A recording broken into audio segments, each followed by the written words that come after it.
saya Febriana Artika. Saya dari Prodi Literatur Bahasa Indonesia dengan nomor presensi 17. Di sini saya akan membahas tentang jurnal. Jurnal saya yang berjudul Merekonstruksi Tujuan Pendidikan Islam dalam Telaah tentang Keselarasan Dunia Akhirat dalam Sistem Pendidikan Kontemporer. Nah, sebelum kita lanjut, saya akan membahas jurnal ini membahasanya apa sih gitu. Nah, jurnal ini membahas rekonstruksi tujuan pendidikan Islam agar sesuai dengan tuntutan zaman modern tanpa meninggalkan nilai-nilai Islam. Nah, pendidikan Islam saat ini cenderung terpengaruh paradigma materialistik yang lebih fokus pada aspek kognitif dan teknologi serta karir, sehingga aspek moral dan spiritual sering diabaikan.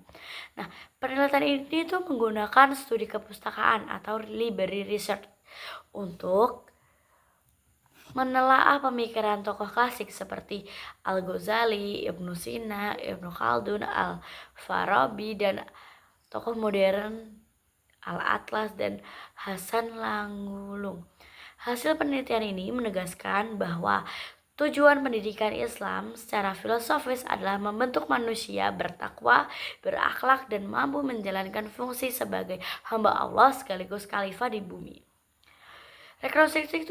Rekonstruksi tujuan pendidikan diperlukan agar pendidikan Islam mampu menyeimbangkan orientasi dunia dan akhirat, berintegrasi dengan perkembangan modern, dan tetap berlandaskan dengan nilai Islam. Nah, ada nih poin-poin yang saya cantumkan dalam untuk menunjang jurnal ini, yaitu ada latar belakang permasalahannya. Jadi itu permasalahan yang pertama itu adalah pendidikan Islam modern terpengaruh oleh pola pikir materialistik tadi dan aspek spiritual moral kurang diperhatikan, dan juga kurikulum terlalu menekankan kognitif, teknologi, dan dunia kerja, dan adanya terjadi dikotomi Islam atau agama versus umum. Dan yang terakhir ada identitas pendidikan Islam melemah. Jadi identitas pendidikan Islam tersendiri itu melemah. Jadi pada posisi yang lemah sekali. Dan yang selanjutnya itu ada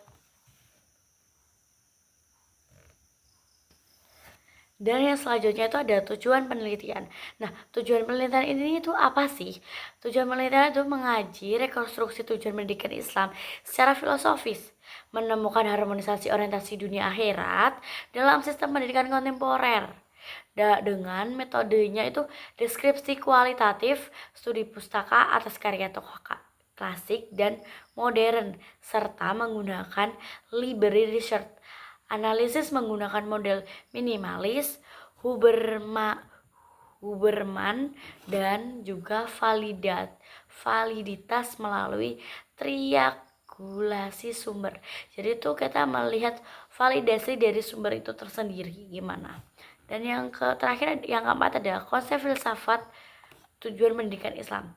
Jadi konsep filsafat tujuan pendidikan Islam itu, pendidikan Islam itu bertujuan untuk bentuk manusia mutakin, ya kan? Untuk menyatukan fungsi manusia sebagai hamba Allah dan khalifah fil ardo, dan menekankan pengembangan spiritual, moral, intelektual, sosial secara seimbang. Jadi balance antara keseimbangan spiritual, moralnya juga, intelektual juga itu seimbang. Dan pandangan tokoh klasik. Jadi di sini ada pandangan tokoh klasik. Pandangan tokoh klasik itu aku mengambil ada 4. Yaitu ada Al-Ghazali. Al-Ghazali itu dalam pendidikan dia tuh menekankan penyucian hati dan pembinaan akhlak dengan tujuan akhirnya itu takharrub ila Allah dan kebahagiaan dunia akhirat. Serta Ibnu Sina itu ketika pendidikan itu dia tuh pendidikan harus total. Jadi maksudnya pendidikan harus total, pendidikan itu harus berupa fisik, intelektual, etis, spiritual. Jadi itu harus total, benar-benar ada dan menyesuaikan tahap perkembangan peserta didik. Jadi peserta didik A dengan peserta didik B itu disesuaikan. perkembangannya, karena kemampuan peserta didik A dengan peserta didik B itu memiliki perbedaan yang signifikan. Dan yang kedua ada Ibnu Khaldun. Ibnu Khaldun itu dalam pendidikan sama dengan proses sosial bertahap. Jadi pendidikan di Ibnu Khaldun itu bertahap. Jadi tidak langsung kamu harus bisa ini, jebret, itu tidak. Jadi bertahap dari A, B, C. Jadi gitu, bertahap ya. Untuk tujuannya itu melahirkan manusia beradab. Jadi manusia itu harus beradab. Jadi di Ibnu Khaldun sendiri dalam pendidikannya itu dia melahirkan. Jadi itu mengajarkan bagaimana sih adab Islam itu dan siap menghadapi kehidupan dunia. Jadi ke balance terlalu balance ya. Antara duniawi dengan akhirat itu balance. Untuk Al-Farabi sendiri, itu pendidikan tuh mengarahkan manusia mencapai kebahagiaan atau syaadah. Dah, menekankan itu tekanan itu seperti akal, logika, etika menuju masyarakat ideal. Jadi kalau bisa dibilang Al-Farabi ini lebih menekankan pada psikologis. Jadi pada logika kita, lebih dimainkan pada otak logikanya gimana manusia itu bekerja. Jadi antara spiritual dengan duniawi itu tuh selaras. Jadi sebenarnya 4 tokoh itu memiliki tujuan yang sama, inti yang sama, cuma penekanan pada pendidikan itu berbeda dengan output atau tujuan yang sama. Dan pandangan di sini kami akan membahas pandangan tokoh modern. Jadi pada pandangan tokoh modern itu ada Atlas itu kritik sekularitasisasi, di mana pendidikan harus berbasis adab. Jadi gini, pendidikan Islam itu harus berbasis adab. Walaupun semodern apapun, itu harus berbasis adab dengan berlandaskan Al-Quran dan berlandaskan hadisnya. Hasan Langwangi itu ada Langgulung, itu pendidikan Islam pembinaan tubuh, akal, spiritualitas. Jadi di mana logika dengan pemikiran itu dijadikan satu, sama seperti Al-Farabi, tapi di sini lebih menekankan pada pendidikan Islamnya yang lebih modern. Dan ada Fu'al Ikhsan dan Hamdan Ikhsan. Itu tujuan pendidikan harus berbasis konsep manusia, ilmu alam. Jadi di mana tujuan pendidikan harus berbasis manusia, ilmu, dan alam. Jadi antara manusia, ilmu dengan alamnya tuh selaras. Dan semuanya menegaskan, dan tiga-tiganya itu menegaskan bahwa pendidikan Islam harus holistik, tidak hanya akademik. Jadi semua itu harus menguasai, semua harus sama. Jadi yang aku bilang tadi, balance antara dunia dan akhirat. Dan yang terakhir, bukan yang terakhir sih, yang selanjutnya ada problematika pendidikan Islam modern. Jadi pendidikan Islam modern itu punya problematika.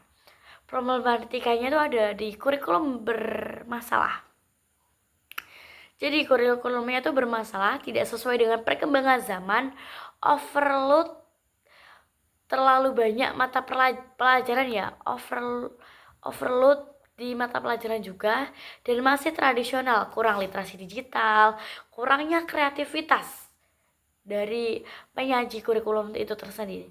Dan ketidakmerataan akses itu faktor ekonomi, sosial, geografis, di mana yang daerahnya tuh terpencil dengan daerahnya yang kota itu sudah pembelajaran sudah berbeda. Karena apa? Yaitu karena ketidakmerataan akses internet, akses jaringan dan teknologi dengan sumber daya tersendiri.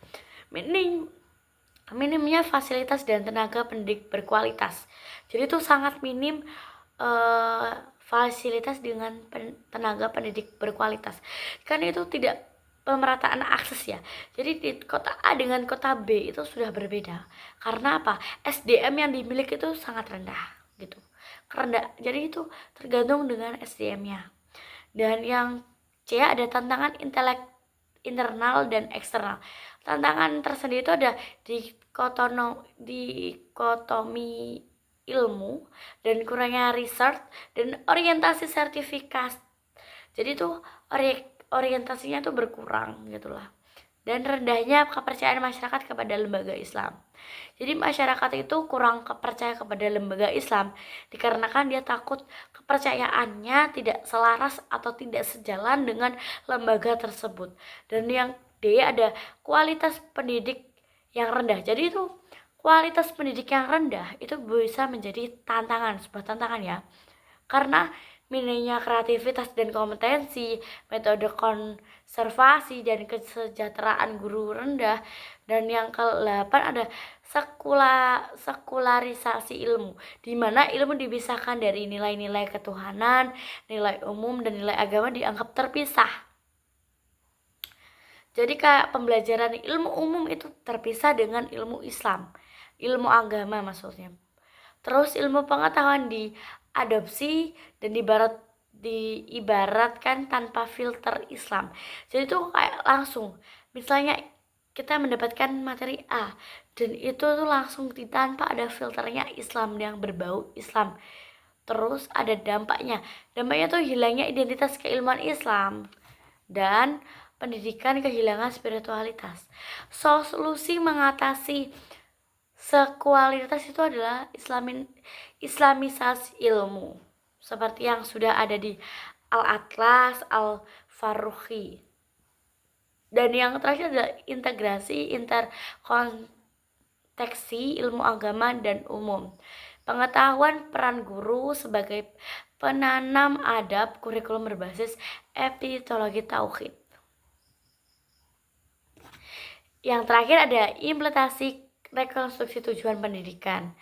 Kurikulum lebih relevan, penguatan spiritualitas dan akhlak, dan pendidikan lebih dinamis, adaptif sehingga adaptif terhadap tantangan global, identitas keilmuan Islam kembali kuat, dan mutu pendidikan meningkat dan relevan dengan abad-abadnya. Nah, kesimpulannya itu adalah rekonstruksi tujuan pendidikan Islam sangat diperlukan agar mampu menyeimbangkan orientasi dunia dan akhirat, mengatasi sekularitas ilmu, memperbaiki kurikulum, serta menyiapkan generasi modern yang tetap berkarakter Islami. Pendidikan Islam masa ini kini harus integratif, holistik, kontekstual, dan berbasis nilai-nilai transaksi dental agar relevan dengan perkembangan zaman. Itu saja yang bisa saya sampaikan, kurang lebihnya mohon maaf. Wabillahi taufiq wal hidayah. Wassalamualaikum warahmatullahi wabarakatuh.